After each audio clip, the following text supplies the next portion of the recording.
ایک بادشاہ تھا جس کے دل میں خیال آیا کہ میں زندہ رہنا چاہتا ہوں، میں مرنا نہیں چاہتا۔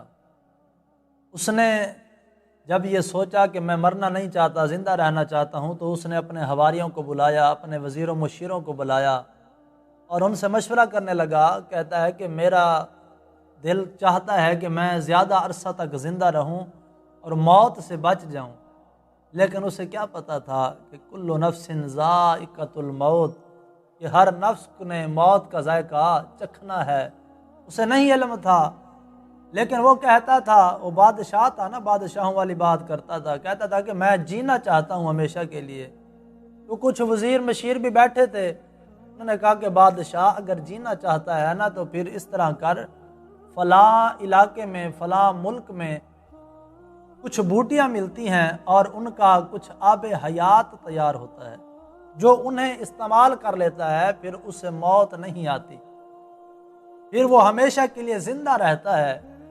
بادشاہ نے اپنے وزیروں کو تیار کیا، سارا ان کا بندوبست کر لیا، کہا کہ میں تمہیں سارا کچھ سہولیات دے کر بھیج رہا ہوں اور تم جاؤ اور اس ملک سے آب حیات لے کر آؤ، تاکہ میں مر نہ سکوں اور ساری زندگی زندہ رہوں۔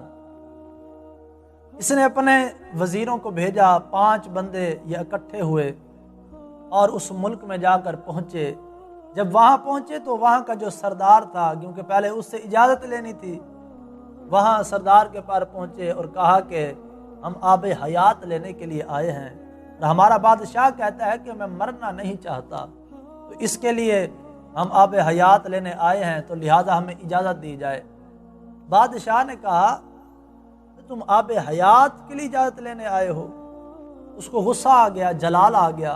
اس نے اپنے حواریوں کو بلایا، اپنے ساتھیوں کو بلایا اور ان سے کہا کہ ان کو قید کر دیا جائے، ان کو باندھو اور ان کو فلاں پہاڑ کے نیچے جو ہم نے تہہ خانے بنائے ہیں نا، فلاں پہاڑ کے نیچے جو ہم نے قید خانہ بنایا ہے، ان کو وہاں پر جا کر بند کر دیا جائے، اور انہیں بتا دو کہ تب تک یہ آزاد نہیں ہو سکتے جب تک جس پہاڑ کے نیچے یہ قید ہوں گے وہ پہاڑ پھٹ نہ جائے۔ جب تک پہاڑ کے 2 حصے نہیں ہوں گے تو لہٰذا اس وقت تک یہ آزاد بھی نہیں ہو سکتے۔ بات کیا تھی، بن کیا رہا تھا، بات انہیں بھی سمجھ نہ آئی۔ خیر جب وہ قید خانے میں آ گئے تو ایک دوسرے پر پشیمان ہونے لگے کہ یار کہاں پھنس گئے ہیں۔ پھر ان میں سے ایک نے کہا کہ یار اب اگر ہمیں کوئی بچا سکتا ہے تو انسان تو اس چیز سے قاصر ہے کہ پہاڑ کے 2 ٹکڑے ہو جائیں۔ اب ہم اللہ کی بارگاہ میں عرض کرتے ہیں۔ اب سارے جھک کے اللہ کی بارگاہ میں سربت سجود ہوئے۔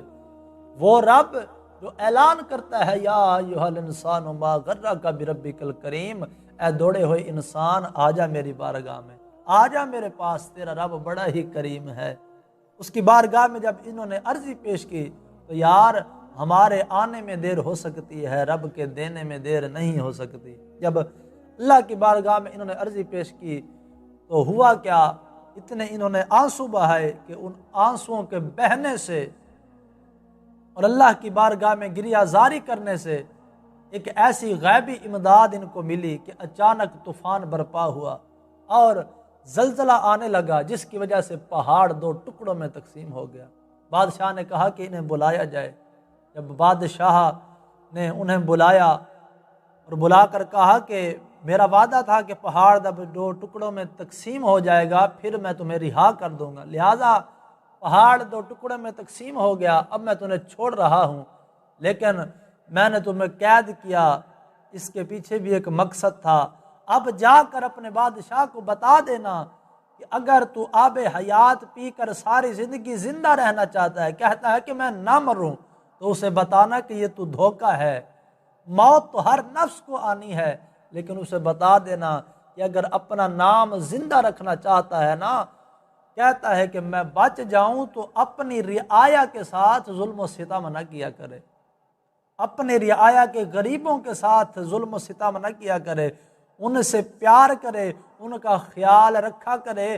وہ تو مر جائے گا لیکن قیامت تک اس کا نام زندہ رہ جائے گا۔ بھائیو اگر زندہ رہنا چاہتے ہو تو اللہ کی مخلوق سے پیار کریں۔